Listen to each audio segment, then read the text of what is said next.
Assalamualaikum warahmatullahi wabarakatuh. Saya Ulfa Rahmah dengan NIM 2008 10 70 10 073. Untuk tugas pertama ini, kita akan membuat basis data serta tabel-tabelnya berdasarkan ERD yang telah tersedia. Dan kita akan menambahkan constraint primary key serta foreign key dan juga constraint yang lain yang sekiranya kita perlukan. Di sini terdapat 5 entitas atau tabel, yaitu yang pertama sekali dosen, aktivitas lain, mata kuliah, publikasi, serta pendidikan. Kemudian kita akan mengerjakan 2 soal. Nah, untuk step pertama sekali kita akan membuat tabel. Untuk membuat tabel ini kita menggunakan sintak create nama tabel attribute. Nah, attribute ini kita bisa menggunakan varchar 2 atau number atau juga kita bisa menggunakan date. Nah, di sini pada ERD juga terdapat kardinalitas dari si tabel dosen kepada keempat tabel lainnya yang merupakan hubungan one to many.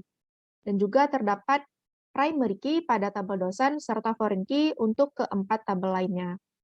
Untuk tabel yang pertama sekali yaitu tabel dosen. Kita akan membuat tabel dosen beserta atributnya dan akan kita tambahkan constraint seperti not null, yaitu yang wajib kita isi pada nama dan nomor HP, serta primary key pada atribut name. Berikut adalah tampilannya, dan tabel tersebut sudah di-create. Kemudian kita gunakan perintah dex dosen untuk menampilkan tabel dosen yang telah kita buat. Dan ini adalah tampilannya. Kemudian yang kedua, tabel mata kuliah beserta dengan atributnya.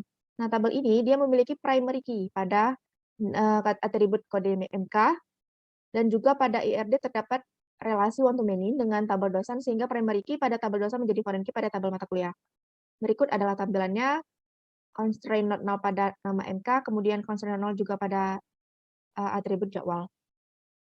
Kemudian kita dex mata kuliah tersebut dan akan ditampilkan seperti tampilan ini. Kemudian selanjutnya tabel pendidikan beserta atributnya. Di sini juga terdapat kardinalitas one to many antara tabel dosen dengan tabel pendidikan, sehingga primary key pada tabel dosen menjadi foreign key pada tabel pendidikan, serta kita tambahkan atribut name sebagai foreign key. Dan ini adalah tampilannya, serta kita akan dex dan akan dihasilkan seperti berikut. Next, yaitu tabel publikasi. Juga terdapat kardinalitas dengan tabel dosen. Ia memiliki relasi one to many antara dosen dan publikasi, sehingga primary key pada tabel dosen menjadi foreign key pada tabel publikasi. Dan berikut adalah tampilannya. Dan tabel publikasi setelah di-create, dan kita akan gunakan perintah dex publikasi untuk menampilkan tabel dosen yang tabel publikasi yang telah kita buat. Ini maaf, salah. Ini adalah tampilannya. Kemudian tabel aktivitas lain serta atributnya sama seperti tabel sebelumnya, kita akan tambahkan atribut nib karena ia memiliki kardinalitas one to many dengan tabel dosen, dan primary key pada tabel dosen menjadi foreign key pada tabel aktivitas lain. Ini adalah sintaknya, kemudian kita dex dan ini adalah tampilannya. Nah, untuk step yang kedua, kita akan membuat proses menginput data pada tabel. Sebelumnya kita menggunakan insert into nama tabel. Namun di sini kita akan menggunakan insert all into nama tabel values agar pada saat kita menginput datanya kita tidak perlu tuh satu baris pada saat menginputnya. Nah, kita bisa sekaligus dengan menggunakan sintak insert all into nama tabel values, dan kemudian kita tutup dengan perintah salib bintang form dual. Kemudian untuk memastikan datanya telah terisi dengan benar, kita gunakan sintak select bintang form nama tabel untuk menampilkan semua isi dari tabel. Pertama yaitu tabel dosen dengan sintak insert all into dosen dengan atributnya, serta kita isi datanya sesuai dengan kolom, dan apabila menggunakan tipe data varchar, kita tambahkan titik atas ini. Apabila dengan tipe data number, kita tidak perlu menambahkan titik ini, langsung sekaligus saja ya. Kemudian kita select bintang form dosen. Ini adalah datanya, kemudian tabel mata kuliah sama juga, insert all into mata kuliah dengan atributnya values, kemudian kita select bintang form mata kuliah, akan ditampilkan tampilan seperti ini. Kemudian tabel publikasi sama juga, tabel aktivitas lain juga, kemudian tabel pendidikan juga. Nah, langsung saja untuk tugasnya, yang pertama sekali soalnya, yaitu membuat query SQL yang melibatkan satu tabel, di mana query tersebut harus dilengkapi dengan group by serta order by. Untuk contoh pertama, kita akan mengelompokkan data dari tabel mata kuliah dan diurutkan berdasarkan nama MK, kolom nama MK, dan kolom nama MK ini akan terurut berdasarkan abjad. Nah, dari abjad yang pertama sekali yaitu A, serta yang rangkaian listrik. Dengan select nama MK, subname, name dosen pengajar, kolom mata kuliah, group by nama MK, order by nama MK. Kemudian untuk contoh kedua yaitu menampilkan kolom lokasi dari tabel publikasi dan dihitung jumlah lokasi yang sama dengan cara mengelompokkannya berdasarkan lokasi. dengan sintaks select lokasi, kon lokasi, as jumlah from publikasi group by, lokasi order by, jumlah DEX.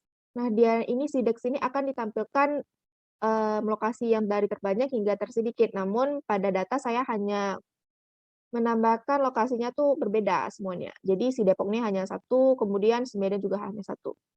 Kemudian contoh ketiga menampilkan nama universitas dan dikelompokkan dengan menghitung berapa banyak dosen yang menempuh pendidikan di universitas dengan sintaks saling nama univ, kon nama univ as banyak dosen di univ, from pendidikan, group by nama univ, order by nama univ. Dia akan menampilkan nama univ sesuai abjad, yaitu hamburger, dari huruf H, kemudian yang paling terakhir huruf U, dan juga akan ditampilkan banyak dosennya.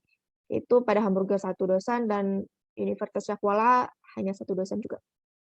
Kemudian soal yang kedua, membuat query SQL yang melibatkan satu tabel di mana query tersebut harus dilengkapi dengan having. Nah, di sini kita akan menampilkan kolom nama MK dan semester, ini kolom nama MK dan semester, dan menyeleksi kolom semester dengan syarat semester ini harus lebih dari satu pada tabel mata kuliah dengan sintaks salin nama MK, sum semester, semester, kolom mata kuliah, guru by nama MK, having sum semester lebih besar dari satu. Jadi dia akan dinampilkan bahwasanya si semesternya tuh lebih dari satu, yaitu ada 2 dan 2, 3, serta 5. Yaitu MK-nya basis data, kemudian yang 3 aljabar linear, kemudian yang 5 ada material teknik. Kemudian soal yang contoh kedua yaitu menampilkan kolom peran dari tabel aktivitas lain dan hitung jumlah peran yang ada dengan mengelompokkan berdasarkan peran yang sama. Dan ditampilkan bahwasanya jumlah perannya itu kurang dari 3.